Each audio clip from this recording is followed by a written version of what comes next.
దేవుని ఘనమైన నామమునకు మహిమ కలుగునుగాక.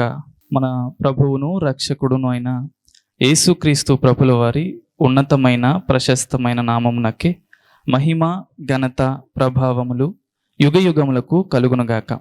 సర్వాధికారి అయినటువంటి దేవాతి దేవుని ఉచితమైన కృప చొప్పున ఈరోజు ఆయన సన్నిధిలో ఆయన మాటలు మనందరం ధ్యానం చేయడానికి దేవుడు మనకిచ్చినటువంటి ఈ గొప్ప సదవకాశానికై మనం ఎంతగానో కృతజ్ఞతాస్తుతులు చెల్లించబద్దులమై ఉన్నాం. మంచిది ప్రియులారా, అందరూ బాగున్నారు కదా?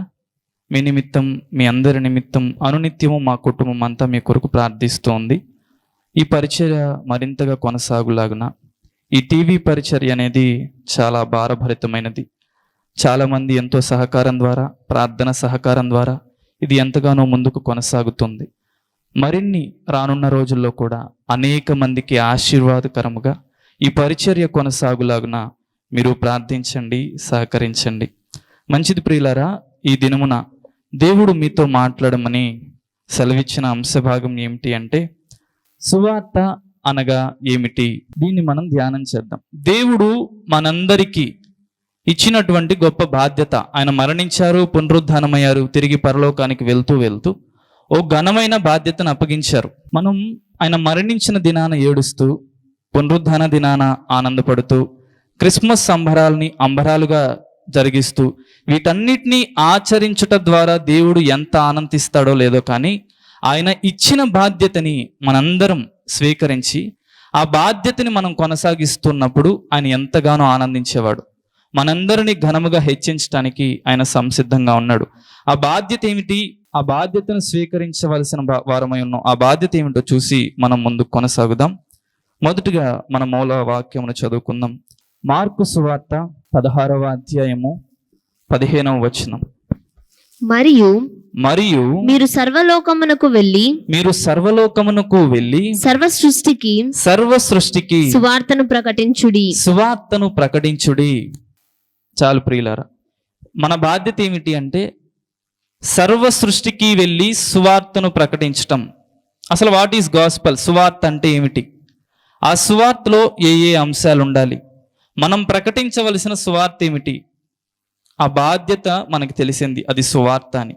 దేవుడు మనకిచ్చిన బాధ్యత ఏమిటి అంటే, మీరు రక్షించబడ్డారు కదా, మీరు రక్షించిన విధంగానే అనేక మంది రక్షణార్థమై ఈ బాధ్యతను మీరు స్వీకరించండి. ఒక మంచి వర్తమానాన్ని ప్రజలందరికీ చాటించండి. ఇది మీ బాధ్యత. దీనివల్ల పరలోక రాజ్యంలో అనేక మంది చేర్చబడ్డానికి ఆహుతవుతుంది. ఇది మీ బాధ్యత అని చెప్పి దేవుడు తెలియచేశాడు. అయితే ఈ సువార్త ఏ ఏ అంశాలు ఉండాలి, ఈ సువార్తలో మనం ప్రకటించవలసినవి ఏమిటో చూద్దాం. దానికంటే ముందుగా ప్రస్తుత క్రైస్తవ్యంలో సువార్త మీద కొన్ని విభిన్నమైనటువంటి అభిప్రాయాలు ఉన్నాయి. ఇలా ప్రకటిస్తేనే సువార్త అని రకరకాలుగా సువార్తను ప్రకటించడానికి ప్రయత్నాలు జరుగుతూ ఉన్నాయి.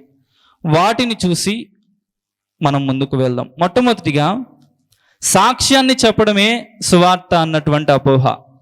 చాలామంది దేవుణ్ణి నమ్ముకున్న తర్వాత స్వస్థత లభించిన దానికో, ఇతర దేవుణ్ణి నమ్ముకున్న తర్వాత జాబ్ వచ్చిందనుకో, ఈ రకంగా నేను దేవుణ్ణి నమ్ముకున్నాను కాబట్టి నాకు ఈ స్వస్థత, ఈ మంచి జరిగింది, కాబట్టి మీరు కూడా నమ్ముకోండి అని చెప్పడం సువార్త అని అనుకుంటూ ఉన్నారు. అది కానే కాదు. ఒకవేళ మన జీవితాల్లో సువార్త లేకపోతే, మన జీవితాల్లో సాక్ష్యం లేకపోతే, వేరే వారి యొక్క జీవితంలో జరిగిన అద్భుతాలని, ఒక గొప్ప స్వస్థతలను, వాటిని వేరే వారికి చెప్పడం కూడా సువార్త అన్నటువంటి అజ్ఞానంలో ఉన్నారు. ఇది కూడా సువార్త కానే కాదు. చాలామంది ప్రస్తుతం ట్రెండ్ ఏంటంటే డిబేట్స్ పెట్టడం. న్యూస్ ఛానల్లోనో, సోషల్ మీడియాస్లోనో వాగ్వివాదాలు జరుపుకుంటూ చాలా వరకు ఈ బైబిల్ గ్రంథాన్ని డిబేట్స్తో మాట్లాడుతూ చర్చావాదులు జరిపించడం కూడా సువార్త అన్నటువంటి అపోహ జరుగుతుంది. అది కూడా కానే కాదు. ఇలా పలు రకాలుగా జరుగుతున్నాయి. ఇంకా చాలా ఉన్నాయి. మన దేవుడే నిజమైన దేవుడు, ఇతర దేవుళ్ళుగా పిలువబడుతున్న వారు నిజమైన దేవుడు కాదు అన్నట్టు మాట్లాడడం కూడా సువార్త అని అనుకుంటూ ఉన్నారు. మన దేవుడు కాదు, మన దేవుడే నిజమైన దేవుడు, వారి దేవుళ్ళు కాదు అని చెప్పడం కూడా సువార్త అనుకుంటూ ఉన్నారు. అది కూడా కానే కాదు. తర్వాతగా కొన్ని శ్లోకాలను చూపించి, ఈ శ్లోకాల్లో కూడా క్రీస్తే ఉన్నాడు, ఇక్కడ కూడా ఈయన గురించి రాయబడింది, కాబట్టి మేము సువార్తను ప్రకటిస్తూ ఉన్నాం అన్నటువంటి అపోహ.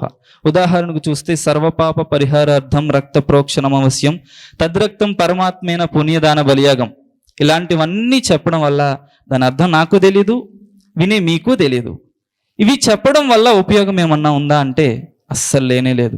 ఇది జ్ఞానాన్ని ప్రదర్శించుకోవడానికి, తనకు తానుగా హెచ్చించుకోవడానికి తప్పించి క్రీస్తుకు సంబంధించిన సువార్తలో ఉండవలసినటువంటి అంశాలు వీటిలో ఎక్కడ లేవు. ప్రస్తుతం మహా గొప్ప స్పీకర్స్ అని పిలువబడుతున్న వారు కూడా వీటిని జరిగిస్తూ ఉన్నారు. అసలు ఇంతకీ మనం ప్రకటించవలసిన సువార్త ఏమిటి, ఆ సువార్తలో ఏ అంశాలు ఉండాలి అన్నటువంటి ఆ మాటలు మనం ధ్యానం చేద్దాం. ఒక క్రైస్తవుడి యొక్క ముఖ్య గమ్యం ఏమిటి అంటే సువార్తను ప్రకటించడమే. That is the greater responsibility to the Christian life. ఇది నిజం, ఇదే నిజమైన గమ్యం. ఈ విధంగా మనందరం జరిగించాలని చెప్పి దేవుడు ఆశపడుతున్నాడు. బాధ్యత అనేది సువార్తను ప్రకటించడం. ఆ సువార్తలో ఏ అంశాలు ఉండాలో చూద్దాం. మొట్టమొదటిగా అపోస్తులుడైన పౌలు వ్రాసిన కొరింథీయులకు మొదటి పత్రిక 15వ అధ్యాయము 1-2 వచనములు గల వాక్యమును చదువుకుందాం. మరియు సహోదరులారా, నేను మీకు ప్రకటించిన సువార్తను మీకు తెలియపరచుచున్నాను. మీరు దానిని అంగీకరించితిరి. దాని యందే నిలిచి ఉన్నారు. విశ్వాసము వ్యర్థమైతేనే గాని. అపోస్తలుడైన పౌలు కొరింథీ సంఘానికి ఒక సువార్తను బోధించాడు, ప్రకటించాడు. ఆ సువార్తని వారు ఏం చేశారు అంటే అంగీకరించారు, దాని యందే నిలిచి ఉన్నారు. అయితే ఒక సంఘం నిలవాలి అంటే, అంగీకరించాలి అంటే దేని మీద నిలవాలి అంటే క్రీస్తు మీదనే నిలవాలి. సువార్త అనేది క్రీస్తుకు సంబంధించింది కదా, ఆ క్రీస్తు మీదే సంఘం అనేది నిలవాలి, దానిని అంగీకరించాలి. అయితే ఈ పౌలు గారు ఏమి ప్రకటించారు, ఆ సువార్తలో ఉండేటువంటి అంశాలు ఏమిటో చూద్దాం. ఆ తరువాతటి అదే అధ్యాయంలోని 3-4 గల వచనములు చదువుకుందాం. నాకియ్యబడిన ఉపదేశము మొదట మీకు అప్పగించి అదేమనగా లేఖనముల ప్రకారము క్రీస్తు మన పాపముల నిమిత్తము మృతి పొందెను, సమాధి చేయబడెను, లేఖనముల ప్రకారము మూడవ దినమున లేపబడెను. చూశారు కదా, ఈ వచనంలో సువార్తను ప్రకటించే అంశాలు 3 ఉన్నాయి. పౌలు గారు ప్రకటించినాయి. ఒకటి, క్రీస్తు మృతి పొందెను. రెండవదిగా సమాధి చేయబడిను. మూడవదిగా పునరుత్థానముడయ్యాడు. మనం ప్రకటించవలసిన సువార్తలో ఈ 3 అంశాలు ఉండాలి. సాక్ష్యం కాదు ఉండాల్సింది. ఒకవేళ దేవుణ్ణి నమ్ముకున్న తర్వాత మన జీవితంలో జరిగిన గొప్ప అద్భుతాలు, స్వస్థతలు, ఆశ్చర్యకార్యాలు చెప్పడం వలన అది నీకు నాకు జరిగిన వార్తే, అది మన వార్త, మన వ్యక్తిగత వార్త. కానీ మనకు ఏమి చేశాడో చెప్పడం కాదు, మనందరి కొరకు దేవుడు ఏం చేశాడో చెప్పడమే నిజమైన సువార్త. అది ఆయనకు సంబంధించిన సువార్త. మనకు వార్త చెప్పడం వల్ల ఎదుటి వ్యక్తికి ఏమీ లభించదు. అదే ఈ 3 విషయాల యొక్క కలయికలో ఉన్నటువంటి సువార్తను చెప్పడం వల్ల ఒక వ్యక్తికి మార్పు అనేది కలుగుతుంది, రక్షణ అనేది లభిస్తుంది, నిజమైన దేవుడు ఇతనే అని చెప్పి తెలుసుకోవడానికి అనుగ్రహత లభిస్తుంది. ఇది మనం చెప్పాల్సింది. అద్భుతాలు అనేవి, ఆశ్చర్యకార్యాలు అనేవి ఆనాటి నుంచే జరుగుతూ ఉన్నాయి. నువ్వో నేనో ప్రార్థించినంత మాత్రాన అద్భుతాలు జరుగుతున్నాయి అంటే కానే కాదు. ఆయన సార్వభౌమాధికారం, అది అద్భుతాలు చేయదగింది. అద్భుతకరుడు, ఆశ్చర్యకరుడు అన్నటువంటి నామకరణం ఆయనది, ఆయన స్వభావం అది. అందుకే చేస్తాడు. ఏమండి, పాత నిబంధన గ్రంథంలో జరగలేదా? దానియేలు కాలంలో అద్భుతాలు జరగలేదా? జరుగుతాయి. పాత నిబంధనలో అద్భుతాలు జరిగాయి, క్రొత్త నిబంధనలో అద్భుతాలు జరిగాయి, సంఘకాలంలో జరుగుతాయి, 7 ఏండ్ల శ్రమల్లో జరుగుతాయి, 1000 ఏండ్ల పరిపాలనలో కూడా జరుగుతాయి. అద్భుతం అనేది ఆయన ఖచ్చితంగా చేస్తాడు, ఆయన స్వభావం అది. వీటిని సువార్త అని పరిగణించి మాట్లాడడం సువార్త కానే కాదు. క్రీస్తును గూర్చిన వార్త లేని వార్త సువార్తనే కాదు. చాలామంది సంఘాల్లో మా చర్చికి వస్తే, మా మందిరానికి వస్తే నీవు రక్షించబడతావు, ఘనమైన దేవుడి యొక్క సువార్త బోధించబడుతుంది అని చెప్పడం లేదు. మీరు వస్తే అద్భుతాలు జరుగుతాయి, మీరు వస్తే ఆశీర్వదించబడతారు, మీరు వస్తే మీకు రోగాలు పోతాయి, అద్భుతాలు జరుగుతాయి, ఉద్యోగాలు వస్తాయి, వ్యాపారాలు వర్ధిల్లుతాయి. ఈ రకమైనటువంటి వార్తనే చెప్తున్నారు. ఇది అడ్వర్టైజ్మెంట్తో కూడిన వార్త, ఇది సువార్త కాదు, అడ్వర్టైజ్మెంట్. చాలామంది మందిరాల్లో జరుగుతుంది ఇదే ప్రస్తుతం. నాకు తెలిసి మీ మందిరాల్లో కూడా కొన్ని జరుగుతూ ఉంటున్నాయేమో. ఇది సువార్త కానే కాదు. అద్భుతాలు అనేవి ఎప్పటి నుంచో జరుగుతూనే ఉన్నాయి. చాలామంది సంఘాల్లో విశ్వాసులు మా పాస్టర్ గారు చెప్పేదే ఘనమైన వాక్యం, ఆయన చెప్పినట్టు ఎవ్వరూ చెప్పలేరు, దేవుడు బలంగా దిగి వచ్చేసి ఆయన బలంగా వాడుకుంటున్నాడు. ఈ రకంగా కాదు. సేవకులని గౌరవించాలి, ఆరాధించకూడదు. గౌరవానికి గొప్ప అర్థం ఏమిటి అంటే ఆయన మాట వినడమే. సేవకుని మాట వినడమే. గౌరవించడం అంటే అదే. శాలువాలు కప్పడం కాదు, బొకేలు ఇవ్వడం కాదు. సరే ఇవ్వచ్చు, తప్పేం కాదని కాదు. అసలు మాట వినకుండా నువ్వు ఎన్ని శాలువాలు కప్పినా, నువ్వు ఎన్ని బొకేస్ ఇచ్చినా, ఎన్ని కానుకలు అర్పించినా, ఆయన సంతోషపెట్టడానికి ఆరాధనలో ఊగిపోతూ నాట్యమాడినా దానివల్ల ఉపయోగం లేదు. కానీ ఆయన మాట ఎప్పుడైతే దేవుని వాక్యాన్ని చెప్తున్నారో, ఎప్పుడైతే నిన్ను ఖండిస్తున్నారో ఆత్మ పరవశులై ఆయన మాటను అంగీకరించడం నిజమైన గౌరవం. ఈ గౌరవాన్ని ఎంతమంది జరిగిస్తున్నారో మీరే ఆలోచించుకోవాలి. అయితే ఇప్పుడు పౌలు గారు ప్రకటిస్తున్న సువార్తలో 3 అంశాలు ఉన్నాయి. ఒకటి మరణము, రెండవది సమాధి అనగా భూస్థాపన, మూడవదిగా పునరుద్ధానం. వీటి యొక్క సారాంశమే సువార్త. అయితే ఈ మరణం ద్వారా మనకేం లభించింది, ఈ పునరుద్ధానం ద్వారా మనకేం లభించిందో కూడా చూద్దాం. మొట్టమొదటిగా క్రీస్తు యొక్క మరణం మనల్ని ఏం చేసింది, ఆ మరణం ద్వారా మనకేం లభించిందో చూద్దాం. రోమియులకు వ్రాసిన పత్రిక 3వ అధ్యాయము 24, 26 వచనములు గల వాక్యమును చదువుకుందాం. కాబట్టి నమ్మువారు ఆయన కృపచేతనే క్రీస్తు యేసునందలి విమోచనము ద్వారా ఉచితముగా నీతిమంతులమని తీర్చబడుతున్నారు. పూర్వము చేయబడిన పాపములను దేవుడు తన ఓర్మి వలన ఉపేక్షించినందున ఆయన తన నీతిని కనుపరచవలనని క్రీస్తు యేసు రక్తమునందలి విశ్వాసము ద్వారా ఆయనను కరుణాధారముగా బయలుపరచబడెను. 24, 26 వచనంలో 2 పదాలు మనకు కనిపిస్తున్నాయి. ఒకటి విమోచన అంటే రిడెంప్షన్, రెండవదిగా కరుణాధారము ప్రాస్పియేషన్. దీని అర్థం ఏమిటి అంటే విమోచన ఒకటి మానవునికి జరిగింది, రెండవది దేవాతి దేవునికి జరిగింది. మానవునికి జరిగింది విమోచన, దేవునికి జరిగింది కరుణాధారము. అనగా కరుణాధారము గల అర్థం ఏమిటి అంటే సాటిస్ఫాక్షన్, ప్రాస్పియేషన్ అంటే తండ్రి యొక్క నీతిని సంతృప్తిపరచబడడం. విమోచన ఎవరికి? మనకి. ఎలా అంటే పాపముతో మనం నిండిపోయి ఉన్నాం, పాపానికి బానిసత్వంగా ఉన్నాం. ఈ పాపము నుంచి విడిపించబడ్డాము అంటే ఆయన మరణం ద్వారా మనకి విమోచన లభించింది. పాపములో చిక్కిపోయి పాపపు ఆలోచనలతో, పాపపు చేష్టలతో, అన్యాయకరమైనటువంటి ఆకృత్యాలతో ఉన్న మనల్ని ఈ పాపమునకు వచ్చు జీతం ఏమిటి? మరణం.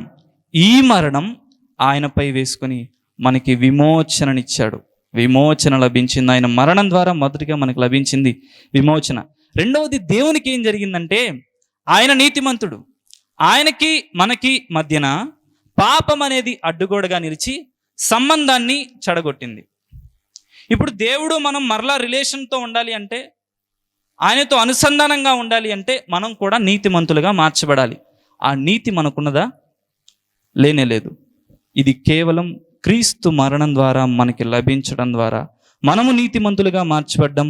ఆయనతో మనకి సంబంధం అనేది, సహవాసం అనేది కుదిరింది. మార్టిన్ లూథర్ గారు ఒక మాట అంటారు, ఓ రక్షకుడా, నీకంటూ పాపం ఉంటే అది నేనే, నాకంటూ నీతి ఉంటే అది నువ్వే. ఈ రోమియోలకు రాసిన 3వ అధ్యాయం అంతట్లో మనం చూస్తే దేవుని ఉగ్రతకు మనం పాత్రులమై ఉన్నాం. ఆ ఉగ్రత అనేది క్రీస్తుపై వేసుకుని మనకు ఉగ్రత నుంచి, మరణం నుంచి తప్పించి, పాపంలో చిక్కుకున్న మనకు పాపాన్ని నుంచి మనల్ని విమోచించి, ఆ పాపపు బానిసత్వాల నుంచి మనల్ని విడిపించి విమోచన కలుగచేశాడు. రెండవదిగా నీతిని అనుగ్రహించాడు. క్రీస్తు యొక్క సువార్తలో 3 అంశాలు. ఒకటి మరణము, భూస్థాపన, పునరుద్ధానము. ఈ మరణం ద్వారా మనకు 2 లభించాయి. ఒకటి విమోచన, రెండవది నీతి అంటే కరుణాధారము. తండ్రి అయినటువంటి దేవాతి దేవుడు సంతృప్తి పరచబడడం జరిగింది. ఎవరి ద్వారా? క్రీస్తు మరణం ద్వారా. ఇవి మనం చెప్పవలసినది, సువార్తలో ప్రకటించవలసినటువంటి అంశాలు ఇవి. మన వ్యక్తిగత వార్తనే చెప్పుకుంటూ ఉన్నాం, కానీ క్రీస్తుకు సంబంధించిన వార్త జరగడం లేదు. అయితే ఆయన పునరుద్ధానం కూడా మనల్ని ఏం చేసింది, యేసుక్రీస్తు పునరుద్ధానం వలన మనకేం లభించిందో కూడా చూద్దాం.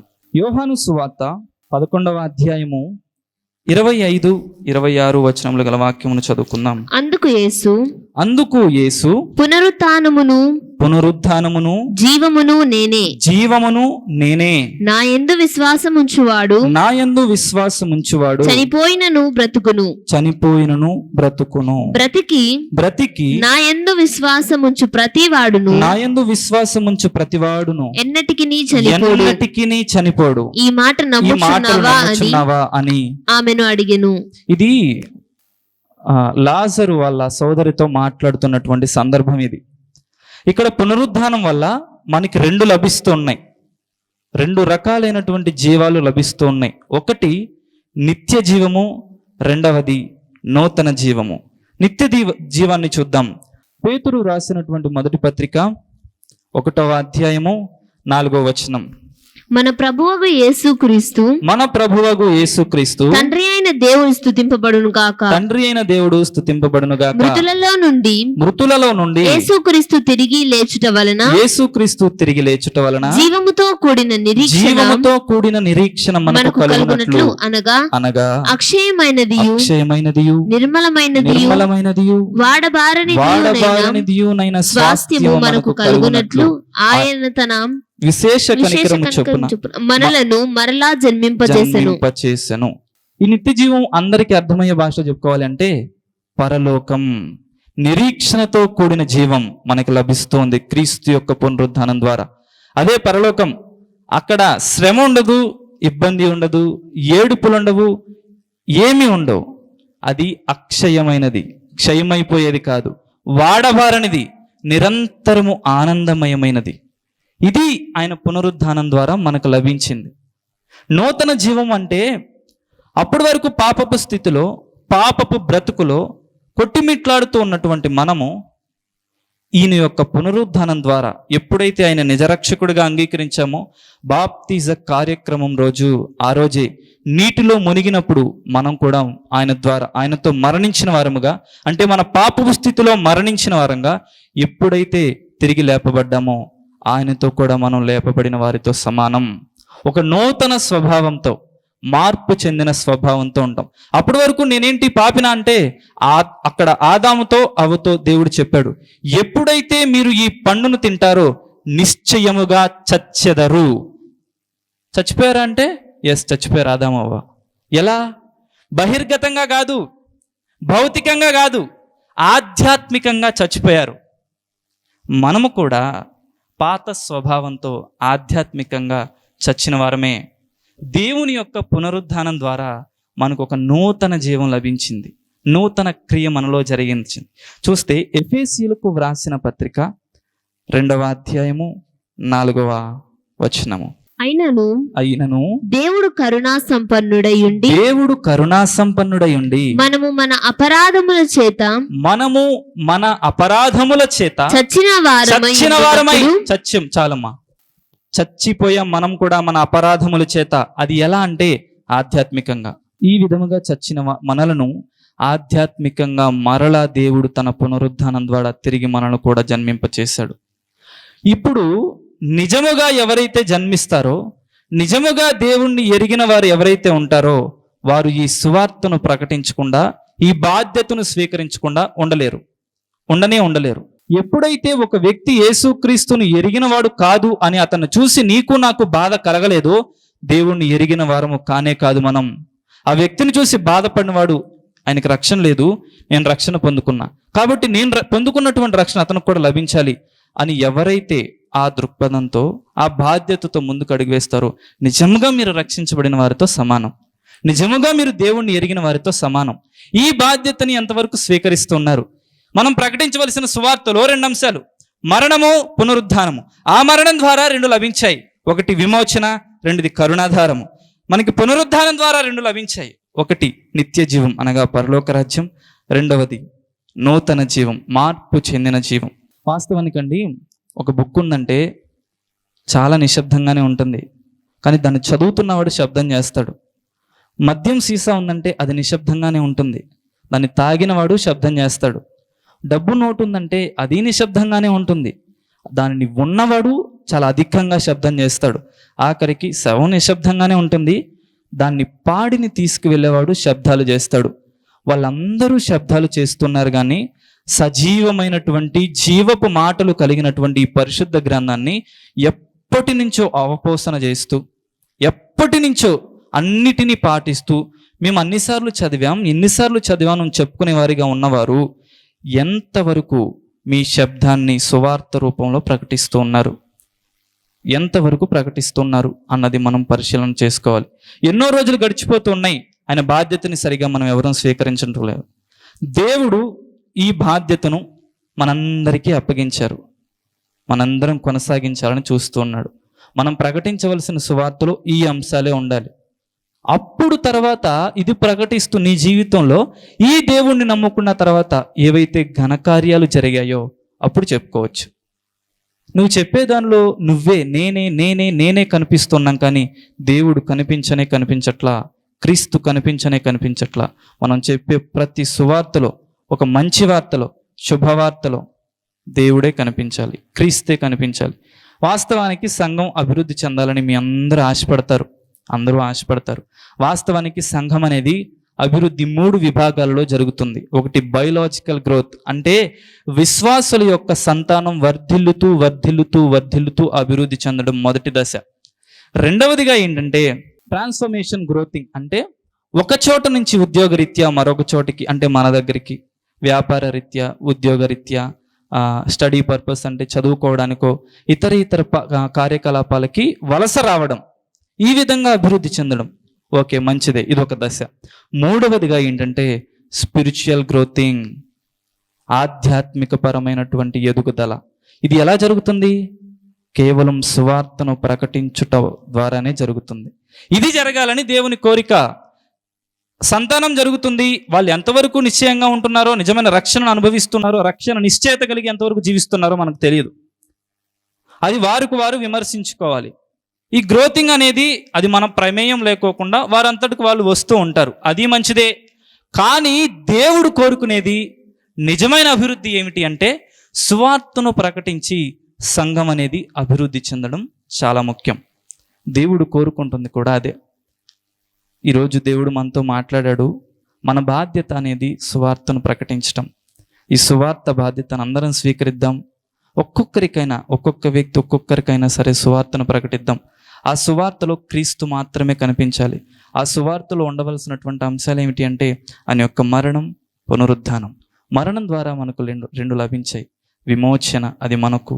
రెండవది తండ్రి యొక్క నీతిని సంతృప్తిపరచబడ్డం. పునరుద్ధానం ద్వారా 2 లభించాయి, ఒకటి పరలోకము, రెండవది నూతన జీవితం. దేవుడు ఇట్టి గొప్ప ఘనకార్యాలు మనకి అందింపచేశాడు. ఈ బాధ్యతను మనకు అందించాడు. ఈ బాధ్యతను అందరం శిరస్సు వహించి ముందుకు కొనసాగింపచేద్దాం. మన బాధ్యతను మనం నిర్వర్తిద్దాం. దేవుణ్ణి ఆనందింపచేద్దాం. ప్రార్థించుకుని ముగించుకుందాం. మహాగణుడా, మహోన్నతుడా, పరిశుద్ధుడా, మీకు స్తోత్రములు. ఈ దినమున, ఈ సమయమున మీరు మాతో మాట్లాడిన విధానానికై స్తోత్రములు తండ్రి. నీ ప్రియబిడ్డలతో మీ బాధ్యతను గుర్తు చేయడానికి, సువార్త అనే బాధ్యత మీరు మాకు ఇచ్చారు అని, ఆ బాధ్యతను మేము నిర్వర్తించాలని మీరు ఆశపడుతున్నారని నీ బిడ్డలతో మాట్లాడడానికి ఇచ్చిన ఈ గొప్ప ఘన అవకాశానికై స్తోత్రాలు తండ్రి. వినిన ప్రతి ఒక్క మాట సారవంతమైన నేలను పడిన విత్తనము వలె ఫలించడానికి, అందరూ కూడా చాలా ఉన్నతమైన రీతిలో సువార్తను ముందుకు తీసుకువెళ్ళడానికి సహాయం చేయండి. 30 60 100 ఫలించి అభివృద్ధి చెందులాగున సహాయము సహకారము అందించి మీ ఘనమైన నామమునకే మహిమ ఘనత ప్రభావములు మీరు ఆరోపించుకోమని మాకు రక్షకుడు ప్రాణ విమోచకుడు అయిన యేసు క్రీస్తు పరిశుద్ధమైన నామములో ప్రార్థించి అడిగి పొందుకొని ఉన్నాము తండ్రి, ఆమేన్. మా చిరునామా దైవజనుడు బ్రదర్ ఓ రూబేన్ గారు, క్రీస్తు ప్రార్థనా మందిరం, డోర్ నెంబర్ 1-386, నగరిగుట్ట, పులివెందుల, కడప జిల్లా. మీ ప్రార్థన అవసరాల కొరకై సెల్ నంబర్ 9989067409.